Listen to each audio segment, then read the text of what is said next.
I want to give you some tools for fat loss. If that is your goal right now, I'm going to give you a set of tools that you can apply to help with your fat loss journey. I would like to say before we begin that think of fat loss like cooking a dish. You cooking a dinner or a chef cooking a dinner.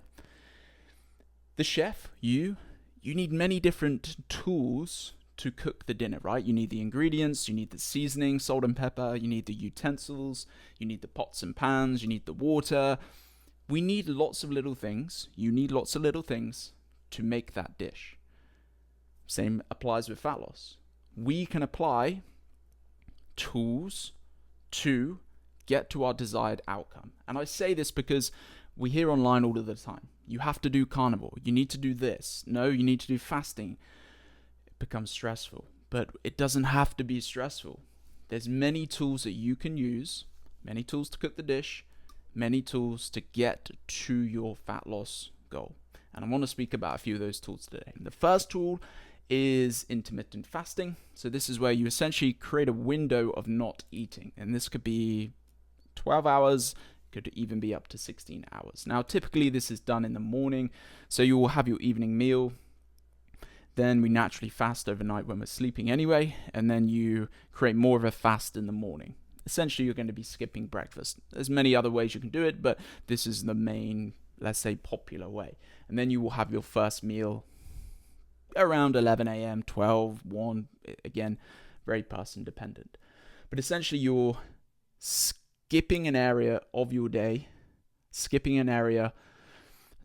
and when you skip that area, you're skipping the calories within that area, because with fat loss, we need to create a calorie deficit. So intermittent fasting provides that deficit by missing or skipping a main meal. Now, I would stress this might work for you, this might not. Everyone is so different. I've had clients in the past who are still doing it today. They don't have breakfast because they thrive and feel good without it. And I have other people in the past who it just didn't work. They're busy, they need something to eat in the morning, and that just works better for them. So again, it's a tool. Tools apply differently to everyone. Some people like certain tools, some people don't respond well to certain tools, but it is a tool that you can apply. So intermittent fasting is the first one. I would stress with fasting, try not to consume loads of calories within the window that, let's say, you're supposed to eat in, because that kind of negates what you're supposed to do with fasting, and that's to create a deficit there, right? Now, fasting has other benefits, of course, but if your goal is fat loss and you're creating a fasting effect to initiate fat loss, then you want to try and avoid consuming loads of calories in the window of when you are eating, because once again, it negates what you're doing. So just keep that in mind. And if it becomes stressful and you're yo-yoing between, I'm eating too much, I'm eating too little, throw that tool in the bin for a bit, because it sounds like it's not working. Okay, so that's tool number one. Tool number two, plate swaps. Very simple strategy. And to be honest, I really recommend this because it's so,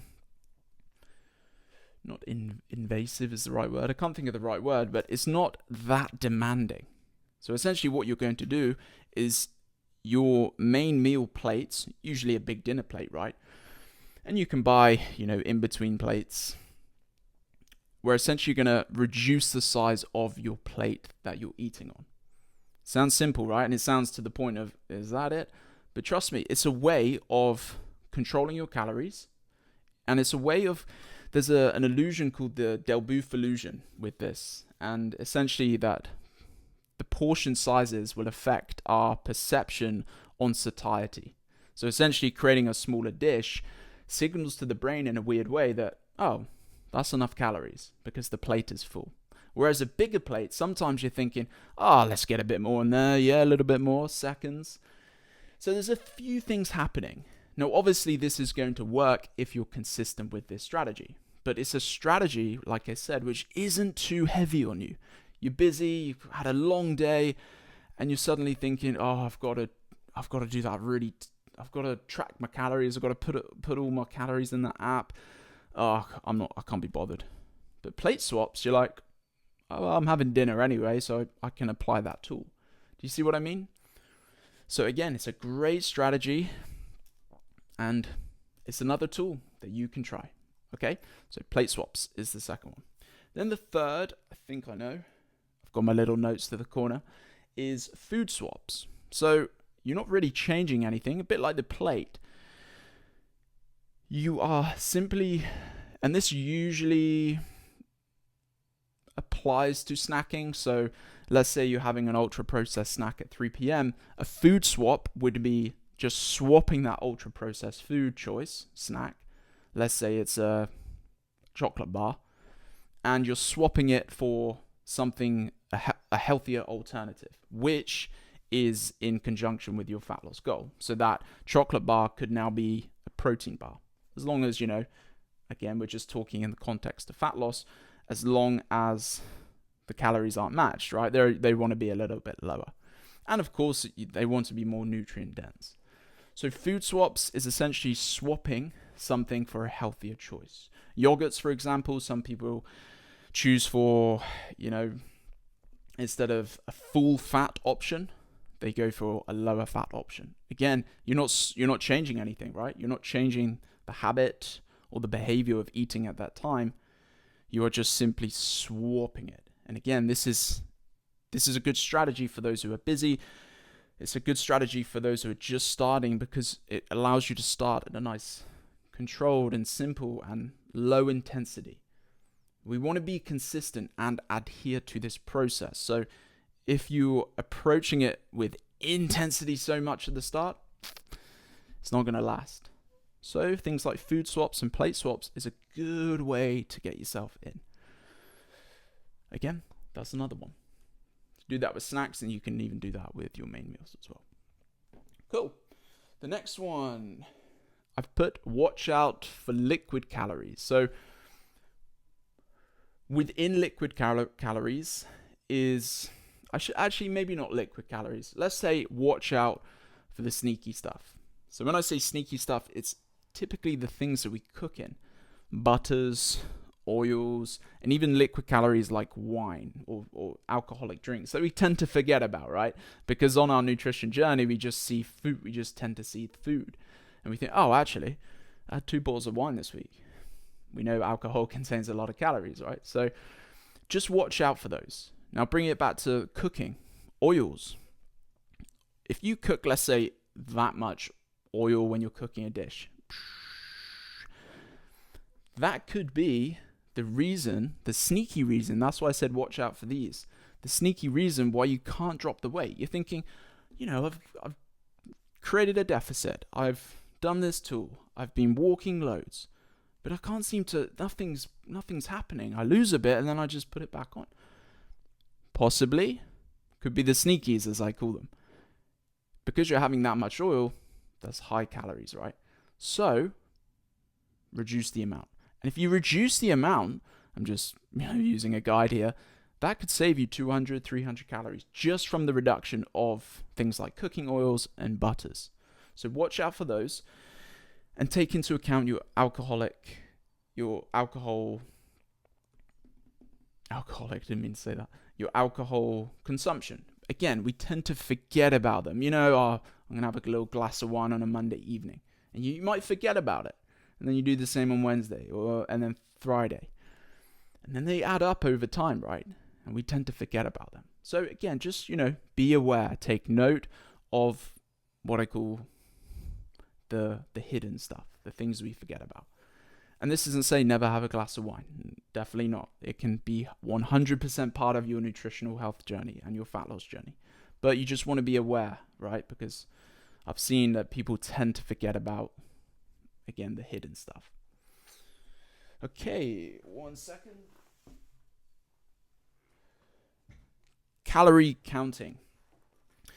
I found not many people enjoy this, but it is an option because I found some people enjoy it. So calorie counting is just literally, it could be on an app, it could be in your diary, it could be a little data Excel sheet that you create, and you're just going to monitor your calories. You're essentially going to keep a food diary, and you could do this for 2 weeks, 1 week. I think 2 weeks you'll probably get a better estimate of where you're at, and essentially just tracking what you're doing in the day, the food, the drink, and you're just counting up what your calories are over, let's say, a 2-week period.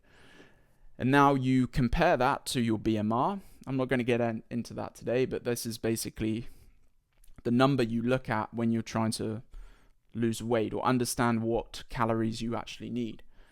So you look at that number, and then you compare it to the amount of calories you're having, and then you see, you're putting two and two together. Well, I'm eating way above what I need to maintain, homeostasis here. So now I'm aware. This is the thing. Calorie counting brings your level of awareness up. For some people find it too stressful. Again, it's a tool. So you look at it and think, okay, I'm eating well above that. Now you look at your food diary and think, okay, well, I could improve here, because if you look at the pattern, I tend to do this every day. So why don't I try extract calories from there, and then let's see if that works. Let's see if that helps. Okay, so calorie counting brings your level of awareness up to see where you're at and see where you can improve. Again, another tool. Cool. Then the rest are little ones outside of nutrition. The one I want to speak about here is walking. So walking increases your NEAT, which is your non-energy activity thermogenesis. So essentially, walking expends a lot of calories. Let's just simplify it and concise it down. Walking does that more so than exercise, going to the gym or that HIIT class. So walking is a very good strategy. And of course, please walk, not just for fat loss, for your mental health, for longevity, for stimulation of your muscles, and everything else outside of fat loss. But as this is a fat loss post, it's a very good strategy for that, because you're expending a lot of calories. You're increasing your NEAT. It's what I call movement. You're getting a lot of moving in. And if you're working from home, if you're sitting in cars to and from meetings, the gym, work, we're doing a lot of sitting and a sedentary lifestyle. So we're missing out on a lot of NEAT. We're not expending too much energy. So if I can get you to do one thing, it's just increase your walking as well. You'll not only feel fantastic for it, but if you have a fat loss goal, you'll really notice the difference. So increase your steps. And this doesn't have to be 10,000. 10,000 was once a made-up number from Japan, and it tends to be the gold standard now. But studies show that aiming up to 7,000 is a good number, because that's where you'll get a lot of that longevity benefits. So you don't have to stress getting to 10,000, and you don't even have to stress getting to 7. See where you're at and think, okay, what works for me? Where am I at? Okay, can I just increase it a bit? Just like anything, you incrementally improve and increase what you're doing from the base of where you're at. Not going for gold straight away or aiming for the stars. Little steps. Okay, so just increase your walking. Not movement. Last two. Exercise. Now, exercise gets a bad rap for people initiating fat loss. Yes, exercise doesn't contribute that much to the overall fat loss response, because it's what you call EAT, exercise activity thermogenesis, and it doesn't contribute much to your total energy expenditure. But what I've seen, exercise improves other health commitments. So when you're training, when you're going to the gym, when you're lifting some weights, when you're doing activities, cycling, running, going to that HIIT class with your friend, that boxing class, you tend to have better health-seeking behaviors. You tend to come away from the gym and think, yeah, I'm going to actually eat better than if you didn't. You come away from the gym and think, yeah, I feel more disciplined. I feel motivated to continue doing this, my fat loss journey.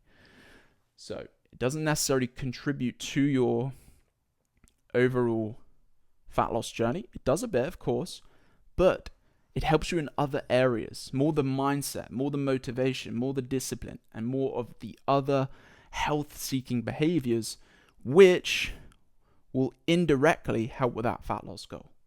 They're interlinked. Exercise is beautiful. Again, exercise for all of the other benefits outside of fat loss, but because this is a fat loss post, I just want to show you the link there of how it can really help you. Cool. Then the last one is support. as they say, a journey, what's the word? Oh, I've forgotten it. Essentially, a journey is better together. Let's just paraphrase it. When you have support, you have someone on your team, you have someone rooting for you, you have someone giving you tough love, you have someone spurring you on when you want to quit. And it's good to go on that journey together. So if you have someone who maybe wants the same goal as you right now, reducing some body fat, see if you can work together. See if you can think, hey, do you want to go on this journey together? We can support each other. We can root each other on. We can give each other tough love, because humans need tough love. It can't be all positive. There needs to be a little bit of a, metaphorical slap on the back. So support is so important. This is why I found when people have a coach, when I was in London and with purvida and with members, that support is just that enough to just keep them moving forward, keep their motivation, keep their level of interest high. So whether you get a coach, whether you sign up to purvida, I'm just joking, could be, or whether you ask a friend, support is a hidden thing on your fat loss journey, which could be a huge factor contributing to your, let's say, success. I hope that helps. I'm going to leave it there. I hope I gave you something I can't speak. I need a coffee. I hope I gave you something to think about. Fat loss, there's many tools you can do to achieve it, the outcome. Think of it like cooking, and delve into each tool, see what tool works for you, and be consistent with that tool. Adhere to it. Nothing will change in a week or two, but if you adhere to something for 12 weeks and beyond, that's where the magic is. So find your tool or tools, and be consistent. Adhere. Because to make this success, you need to be consistent and adhere to the process. So I hope one of those tools helps. I need a coffee. It's time. It's time for a coffee. I'll see you soon.